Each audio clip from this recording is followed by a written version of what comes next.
ശ്രീനി ചേട്ടനോട് എപ്പോഴെങ്കിലും നുണ പറഞ്ഞിട്ടുണ്ടോ? പറഞ്ഞിട്ടുണ്ടോ? പക്ഷെ അത് ഇവിടെ പറയാൻ പറ്റില്ല, ഞാൻ ക്യാമറ വേറെ ഏതെങ്കിലും പറയാൻ പറ്റുന്ന രീതിയിൽ ഇല്ലില്ല. ആക്ച്വലി ശ്രീനിയുടെ അടുത്ത് ഞാൻ നുണ പറയേണ്ട കാര്യമില്ല. ഫുൾ ടൈം സത്യമേ പറയാറില്ല. ശ്രീനി കേൾക്കണ്ടെന്ന് പറഞ്ഞാലും ഞാൻ വിളിച്ചിരുത്തി എന്റെ എല്ലാ ഫീലിംഗ്സും ഞാൻ പറയുന്ന ഒരാള് Sreeni. And I think Sreeni is my secret keeper എന്ന് പറയത്തില്ലേ.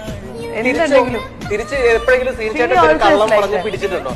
ഇല്ല, അതിന്റെ ആവശ്യം വന്നിട്ടേ ഇല്ല. ബിക്കോസ് വി ആർ എന്താ പറയാ, ഹസ്ബൻഡ് ആൻഡ് വൈഫ് ആണ്. At the same time we are best friends. എനിക്ക് എന്തുണ്ടെങ്കിലും ഞാൻ ഫസ്റ്റ് ശ്രീനിയുടെ അടുത്തോ പറഞ്ഞുകൊണ്ടിരിക്കുക. പിന്നെ daddy has also been there. പണ്ട് എപ്പോഴും ഡാഡി ആയിരുന്നു.